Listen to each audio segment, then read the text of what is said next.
Exercise 1.3, question number 1. Write the following in decimal form and say what kind of decimal expansion each has. हमारे पास कुछ questions given है, हमें बताना है कि पहले इसकी डेसिमल फॉर्म फाइंड आउट करनी है हमें, और उसके बाद बताना है जो डेसिमल एक्सपेंशन है वो किस तरह की है, टर्मिनेटिंग है, नॉन टर्मिनेटिंग है, रेकरिंग है या कैसी है।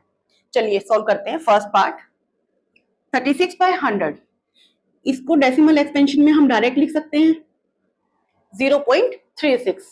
तो देखो ये तो बहुत आसान है क्योंकि ये टर्मिनेटिंग है ना, टर्मिनेटिंग है। This decimal expansion is terminating, the answer is terminating. Second 1/11, इसको तो हमें डिवाइड करके ही दिखाना होगा ना, 1 डिविडेंड हो गया और 11 डिवाइजर। चलो पहले ही एक डेसिमल लग जाएगी, एक जीरो लग गई, लेकिन अभी भी काम नहीं बन रहा तो हम डेसिमल के बाद एक और जीरो लगा लेंगे, 100 हो जाएगा यहाँ पर। 11 9 99, 1 रिमाइंडर, फिर से हमें 2 जीरो लगानी पड़ेंगी और एक जीरो यहाँ लग जाएगी। 100 9 99, द रिमाइंडर इज 1 अगेन, यहाँ पर भी रिमाइंडर 1 आया था, फिर से हमारे पास रिमाइंडर 1 आ गया। तो ये रिमाइंडर 1 1 रिपीट होता ही रहेगा। इसी तरह से हमारा क्वोशिएंट भी रिपीट होता रहेगा 0909, है ना। तो इस क्या आंसर आ जाएगा इसका 1/11 का 0.09 बार। 09 रिपीट हो रहा है तो हमने 09 के ऊपर बार लगा सकते हैं हम, है ना। This is non terminating recurring, right. ये टर्मिनेट नहीं हो रहा ना क्योंकि रिमाइंडर तो 0 नहीं आ रहा है। तो this expansion, this decimal expansion is non terminating, ये टर्मिनेट नहीं हो रही है, एंड रेकरिंग, रेकरिंग और रिपीटिंग आप कुछ भी बोल सकते हैं इसको। This is non terminating recurring decimal expansion. Third part देखिए, एक मिक्स्ड फ्रैक्शन है, इसको हम कैसे लिख सकते हैं, 4 + 1/8 हम लिख सकते हैं इसको, है ना। और 1/8 जो फ्रैक्शन है इसको हम डेसिमल एक्सपेंशन में कन्वर्ट करते हैं। पहले 1/8, 1 डिविडेंड हो गया, 8 डिवाइजर हो जाएगा। हम यहाँ डेसिमल लगा देंगे, पहले ही एक जीरो लग जाएगी, 8 1 8, रिमाइंडर 2 0 0, राइट। 8 2 16, 4 रिमाइंडर बच गया, फिर 0 आ जाएगा, 8 5 40 एंड द रिमाइंडर इज 0। यहाँ पर हमारा रिमाइंडर 0 आ जाएगा और क्वोशिएंट क्या आया 0.125। तो यहाँ पर हम लिख देंगे इसको 4 तो था ही, प्लस 0.125, क्या हो जाएगा ये 4.125, है ना। इसके डेसिमल एक्सपेंशन क्या हो जाएगी इस मिक्स फ्रैक्शन की 4.125। अब यहाँ देखो हमें बताना है कि ये डेसिमल एक्सपेंशन किस तरह की है। रिमाइंडर 0 है, रिमाइंडर 0 है तो ये टर्मिनेट हो गया। So this is a terminating decimal expansion, the answer is terminating. Fourth part 3/13 को हमें डेसिमल फॉर्म में कन्वर्ट करना है। चलो करते हैं। 3 डिविडेंड हो जाएगा और 13 डिवाइजर, पहले ही डेसिमल लग जाएगी, एक जीरो लग गई, 13 2 26, 4 रिमाइंडर 40 बन जाएगा, 13 3 39, 1 जीरो लग जाएगी, 10 बन जाएगा, लेकिन अभी भी काम नहीं हो रहा तो हमें एक और जीरो लगानी पड़ेगी। फिर हम यहाँ एक और जीरो लगाएंगे तो यहाँ पर 100 बन जाएगा। 13 7 91, 9 रिमाइंडर 0, 90 बन जाएगा, 90 बन गया। 13 6 78, ठीक है ना। यहाँ पर बच जाएगा 1 2 12। अभी हम एक जीरो और लगाएंगे, फिर एक जीरो और लगाएंगे तो क्या बन जाएगा 13 9 से डिवाइड हो जाएगा 117, रिमाइंडर इज 3। देखिए हमने जब शुरू किया था तब डिविडेंड 3 ही था, 3 से शुरू किया था, हम वापस 3 पर आ गए। इसका मतलब बाकी सब टर्म्स फिर से रिपीट होंगी, क्वोशिएंट फिर से रिपीट होगा, है ना। रिमाइंडर फिर से 3 आ गया, और 3 से तो हमने शुरू ही किया था। इसका मतलब क्या हुआ, जितना भी ये क्वोशिएंट है ये सबका सब फिर से रिपीट हो जाएगा, है ना, ये सब फिर से ही रिपीट हो जाएगा। तो हम क्या आंसर आया हमारे पास 0.230769। और क्योंकि हमें पता है कि ये सभी टर्म्स फिर से रिपीट होंगी तो सबके ऊपर ही हम बार लगा देंगे।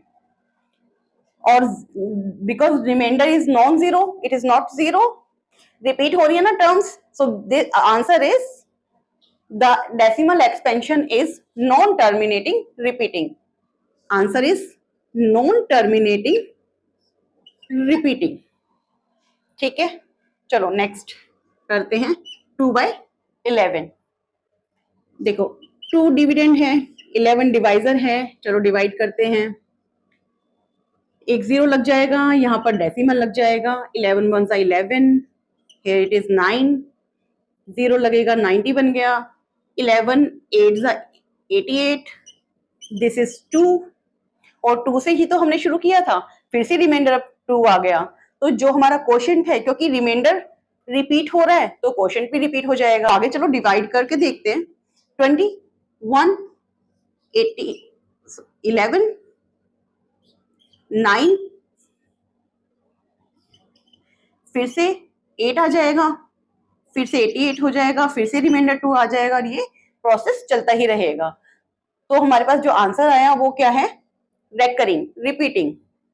The decimal expansion is non terminating repeating, non terminating repeating. The answer is non terminating repeating. 6th part को सॉल्व करते हैं। 329 उसे हमें 400 से डिवाइड करना है। चलो करते हैं, एक 0 लगा लेंगे हम, यहां पर डेसिमल लग जाएगा। देखिए 4 8 सा 32, दैट दिस इज 3200, है ना, 90 बन गया, बच जाएगा रिमाइंडर। एक 0 लगाएंगे, फिर से एक 0 लग जाएगा, 4 2 सा 800, 100 रिमाइंडर बच गया। हम एक 0 लगा देंगे, 1000 बच गया, 4 2 सा 800, रिमाइंडर इज 200। एक और 0 लगा देंगे तो 2000 बन जाएगा, and 400 into 5 is 2000, and the remainder is 0। हमारे पास क्वेश्चन क्या आया, 0.8225, और रिमाइंडर 0 है। The answer is terminating, this decimal expansion is terminating.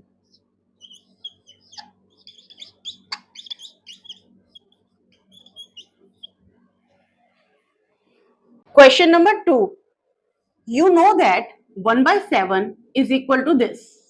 1/7 की वैल्यू हमें गिवन है. Can you predict what the decimal expansion of 2/7, 3/7, 4/7, 5/7, 6/7 are without actually doing long division? If so, how? देखो हमें क्या कहा गया है कि 1/7 की वैल्यू गिवन है, हमें बोला गया है कि इन सभी फ्रैक्शंस की हमें डेसिमल एक्सपेंशन बतानी है without actually doing the long division. हमें लॉन्ग डिवीजन नहीं करनी है, डायरेक्ट ही हमें इसका आंसर बताना है। और इफ सो हाउ, अगर उनकी हम decimal expansion without long division बता सकते हैं तो कैसे बता सकते हैं, हमें सॉल्व भी करके दिखाना है। चलो करते हैं सॉल्यूशन। देखो 1/7 की वैल्यू क्या है, 0.142857 बार, इन सभी के ऊपर बार है। अब हमें निकालना है 2/7। 2/7 को हम क्या लिख सकते हैं, 2/7 को हम क्या लिख सकते हैं, 2 इंटू 1/7 है ना, means 2 into this value, 2 into 1/7 की वैल्यू ये थी ना, तो देखो हम इसको 2 से मल्टीप्लाई कर देंगे, क्या आंसर हो जाएगा 0.285714, इन सभी के ऊपर बार आ जाएगा, है ना। हमने लॉन्ग डिवीजन भी नहीं की और हमें आंसर भी मिल गया। इसी तरह से हम 3/7 की वैल्यू कैलकुलेट कर देंगे। 3 इंटू 1/7 लिख सकते हैं इसको। तो देखो 3 इंटू 1/7 की वैल्यू क्या है, 0.12142857 और इन सभी के ऊपर बार है। इसको हम मल्टीप्लाई कर देंगे, हमारे पास आंसर आ जाएगा 428571। ठीक है ना, हमने डायरेक्ट इसको मल्टीप्लाई किया और हमें आंसर मिल गया। इसी तरह से हम बाकी सबको भी कर लेंगे। 4/7, 4 इंटू 1/7, 4 इंटू 0.142857, इन सभी के ऊपर बार है। हम इसको फिर से मल्टीप्लाई करेंगे, यहाँ आंसर आ जाएगा हमारा 0.572814 बार। 5/7 की वैल्यू निकाल देंगे हम, 5 इंटू 1/7, 5 इंटू 1/7 की क्या वैल्यू हो जाएगी, 2857, है ना। 1/7 की वैल्यू हमने रख दी, 5 इंटू 1/7 की वैल्यू। तो मल्टीप्लाई करने पर हमारे पास क्या आ जाएगा,